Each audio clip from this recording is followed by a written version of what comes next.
It is the one, the only Jacob Warren, as we get to visit with him. The Vol Report brought to you by Doctors Campbell, Cunningham, Taylor, and Haun. Local vision done right, cataract and Lasik surgery in the Vols with a win against Austin Peay.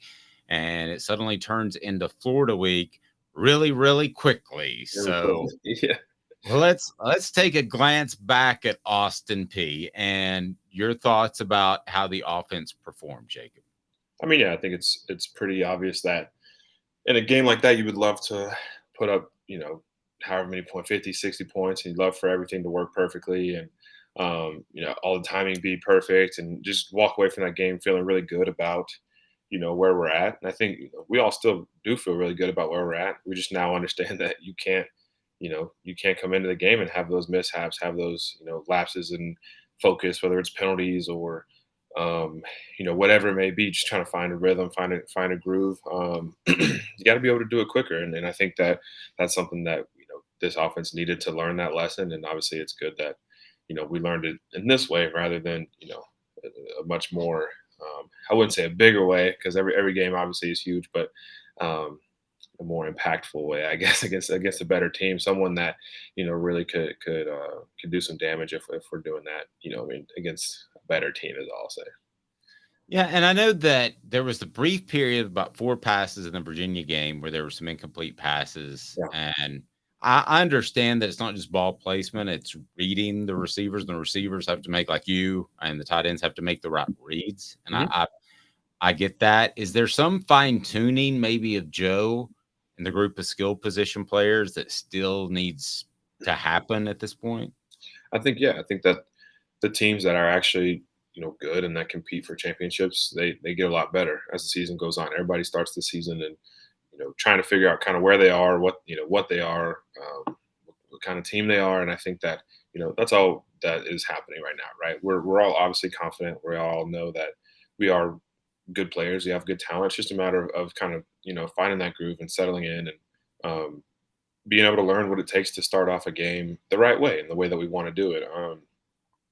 Obviously, we get in some spells here and there where passes aren't getting completed, whether it's wide receiver fault, whether it's quarterback fault, offensive line fault. Like doesn't matter at the end of the day, right? Because we're all just the offense, and if the offense is not producing, then we're all failing, right? And so that's truly how we're trying to just attack this thing and just say, look, guys, like from the ground up, like everybody needs to be better about X, Y, Z, whatever it may be. I'm curious because you're Joe had completed, and some of the passes could have been dropped, or we could argue about throw either way. Yeah. But Joe was one for his first 8. Can you describe what the huddle's like at that point? What Joe's like at that point after completing just a one of 8 passes? Yeah, it's special how I think we operate and the way we think about things like that. Man, it doesn't matter. Like end of the day is the 1-8, him starting 1-8, like doesn't really matter because there's nothing else that we can do about those last drives, right? I think going into the huddle and going into a drive where we're all kind of sitting on the sidelines like ready to go, like there's just as much confidence in the play calls and the quarterbacks and the wide receivers and everybody, right? I think you kind of need to have that snap and clear mentality to be any good at this game. So that's definitely something that we get practice at, right? We're kind of forced to implement it, but it's good that we're able to kind of bring it back in and just have that confidence and just stay calm when things aren't necessarily going well. You mentioned practice. You've gone against this defense a lot, and Yeah. that's what I want to talk about. And it's brought to you by our friends, Doctors Campbell, Cunningham, Taylor, and Haun. Enjoy life better when you see better. I had LASIK done. Fantastic. I can see far away, nearby. The best part is it's local. They've got LASIK cataract surgery in your regular annual checkups. That's Campbell, Cunningham, Taylor, and Haun. You can go to cctis.com. Talking to Cooper Mays on the other Vol Report, Yeah. he thinks this defense that you guys have can be elite, and he was willing to stack it up with some of the great defenses in the SEC that he's faced. Yeah. When did you, I'm assuming you have seen that, when did you start to see that, wait, these guys can be really good, get upfield, get vertical, and attack the ball carrier? Because I thought they did that against Austin Peay. Yeah, I think you get into fall camp, right? I think that's when you really start to see how the pieces come together and how everybody really is kind of entering that fall form where kind of been fine tuning all these details all summer and spring ball, how to get spring, whatever. But just being able to see it in fall camp, and obviously fall camp, like we're going against them every day, and so we're watching the film of them every day and just trying to the same way we study our opponents, right? Trying to pick up on different tendencies and trying to being able to beat these guys and trying to figure out what it is that makes them, makes them have success. And um, I don't know, man. I think pretty early on, you realize that we have a special group of especially especially that front, the like the D line and just the way guys like Aaron Beasley play and even Keenan Peely when he was here, like when he was healthy, right? The way that he had an impact on the field is really special. And yeah, you definitely notice it pretty quickly going against them. Florida week means blank. Means blank. Yeah. Uh, In a word. um, I don't know, man. It means opportunity, right? Opportunity. I think it's a game you kind of have to win in order to, be considered, especially around here, considered a good team and then someone that, I mean, has a chance to go and accomplish all those goals that we talk about accomplishing. And I think that that's kind of the motto, right? That's the mission is, yeah, it is Florida and they're in the way of what we're trying to get done. Do we like them? No. Do they like us? No. So it'll be fun. It'll be rowdy. Obviously, we'll be in Gainesville, and it'll be loud, and it'll be a good environment. I'm excited. I think we're all excited to go down there. How much of a feel right now do you have for Florida's defense? I know you'll study throughout the week. Yeah, I mean that's something we get into as we kind of get into tomorrow. Sunday is more of just relax, chill, rest, try to recover from yesterday, and think about dwell on the things that happened yesterday, and just kind of watch the film and study, myself, right, in the game and how I did and all those things. But truly, How'd you think you played, by the way? I'm a little mad at McAllen Castles for taking away what should have been your touchdown. that's not true. But no, yeah, I mean, obviously, I think that That's not true.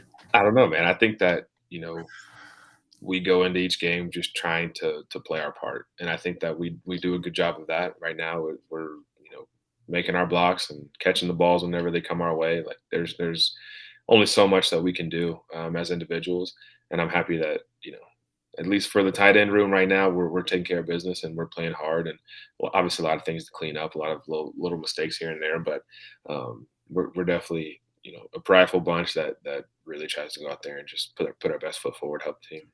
Jacob, I watched him at UC Davis. I'm gonna try to put two and two together. Okay, Mhm. I watched him at UC Davis. I thought he looked good. I watched him now at Tennessee, and he looks like this big hulking tight end.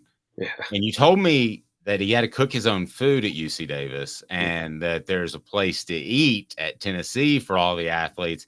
right. I'm thinking we may have a bigger McAllen Castles on our hands than maybe just 7 months ago.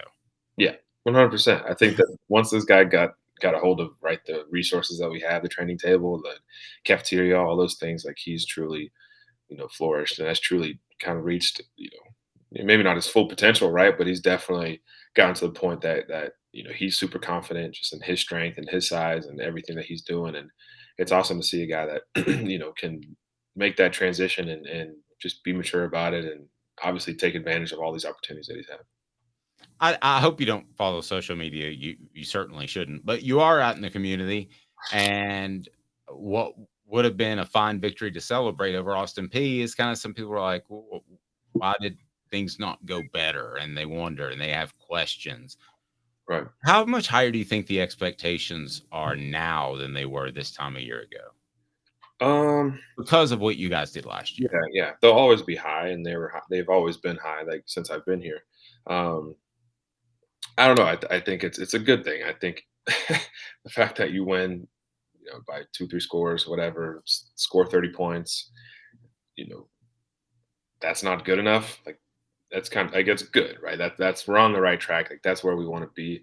But I mean, again, end of the day is like I'm just as upset as I'm sure some guy on on Twitter is, right? Like I'm upset that we didn't operate the way we want because that feels like a week of like it's not just a game, right? It feels like a week of practice and of life and of football that was not wasted, but um, I don't know how to explain it. In a way, when you don't go out there and you perform the way you want, it's just disappointing because you worked so hard for it throughout the week. You studied so much film. You know what I mean, train your butt off in specific, formations and specific footworks and all that stuff, and you go out there to execute it, and maybe you execute it the right way, maybe you don't, but if things don't necessarily go as good as you want them to, it's obviously really upsetting. Um, and that's the part that you have to be able to just clear it and just move on to the next one and attack this week with the same amount of intensity, the same amount of effort and focus and all those things, and just understand that it'll always be the same, man. And whoever shows up on that Saturday and wants to play the hardest and wants to play the fastest, the strongest, whatever, smartest, that's the team that's going to win.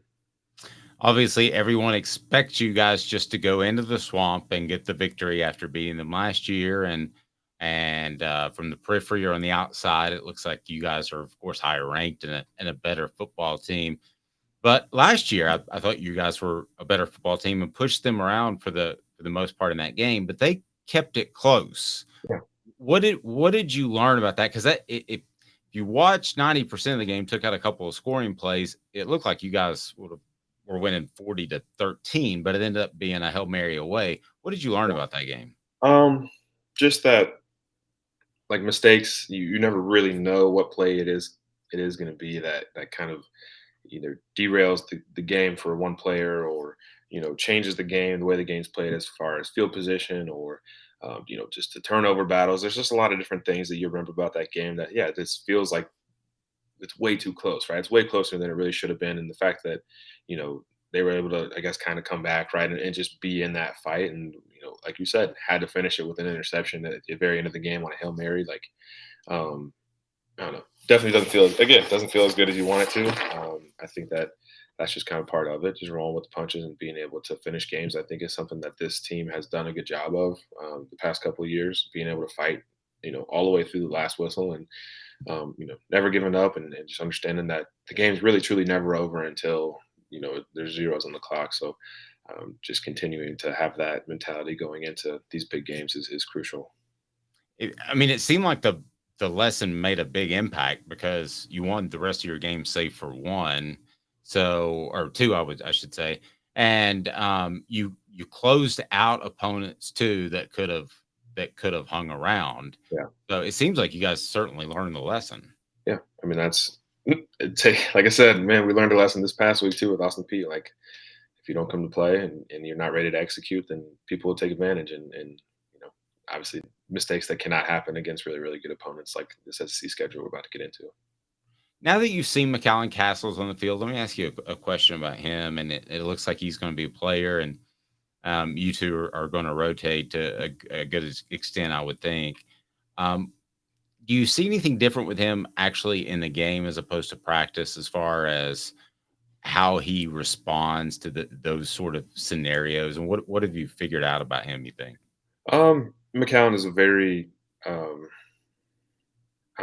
emotional is a has a bad connotation, I think, in this sense. He's a very emotional player, not in the way of like gets upset or gets sad. Like, truly just plays with a lot of passion and a lot of emotion, and not necessarily outwardly, right? Like, you wouldn't be able to tell he's not loud and rah rah, or he's not throwing stuff like, but just, you can, like, I can look in his eyes and tell, like, okay, like, he's fired up, or okay, he's extremely frustrated with just himself or some mistake that he made or whatever. But he's really good at channeling, all of that energy and being able to focus on what's at hand, right? For the past however many months I've been playing with him, like, he never really seems to, go into that spiral of, okay, one bad thing happened, now it's another bad thing and another bad thing. He's really good about, setting his pads and just saying, okay, that one's over with. Like, let me use this aggression, let me use this anger, whatever it is, this excitement, this happiness, and let me go and execute my next assignment. So, yeah, that's definitely the one thing that I've noticed with him. And the past two games has been fun. Obviously, we enjoyed being with each other and playing with each other, and super encouraging, just the same way that I am with him. So definitely a very good dynamic that we have in the room. If you guys do lock down those first two spots, I know you think very highly of Ethan Davis. Yeah, It means he's not going to play probably as much. So do, yeah, do you do you go to him? Do you say, "Hey, man, that's part of it. I've been through this," or if it gets to that point? yeah. I think, I mean, this was tough when you have a guy that is so talented and highly recruited, and this goes across the board, right? Like recruiting is a really weird time and a really weird thing, and it kind of can, I don't know, it everyone is your friend, everyone loves you, everything is perfect, everything is great in recruiting, and then you get there, and then everything's kind of like, okay, this is a little bit different, right? Coaches used to call it you have to Yeah, de-recruit them. exactly. And Yes. so I think that it'll just take him some time to understand, like sorry, like we got two guys that are 6-year guys and have a lot of experience, and he needs to just learn from us, and when he gets his opportunities, which he will, like I promise, there will be games when he will get his opportunity and he will go out there and he'll smash it, right? And then Virginia, when we play Virginia, he goes in the game for a drive and puts a guy on his back and then gets all excited and then comes back out and makes another good block and he's flying around. It was only a few plays that he played, but you can tell that he's just really excited and really ready to play. And yeah, he'll get his chance. He'll get a shot. He'll be all right. How concerned are you about communication in the swamp? I mean, that's part of it. I think going into enemy, not enemy, I should say, going into away environments and being able to operate is tough in this league. I think that again, lessons that we've learned. Right, last year at Georgia was the loudest crowd that I've ever been a part of, and besides Nealon, right, like on the road, just the loudest environment, the most rowdy, the most excitement, and we struggle to communicate. And I think that after that, like we understand what it feels like to be in that environment. So I think this week we'll have a lot of really intentional work about just, man, being able to communicate with, whether it's hand signs or nonverbals or signals, whatever it may be. Just being sure that we're locked into that. I'm sure we'll practice with the crowd noise and with the opponent's fight song and all that stuff. That'll all be a part of it. So Great stuff. He's Jacob Warren. I'm Dave Hooker. It is the Vol Report with Jacob Warren, brought to you by Doctors Campbell, Cunningham, Taylor, and Haun. Local vision correction, including cataract and LASIK surgery. Like I got, this has been a presentation of Off the Hook Sports.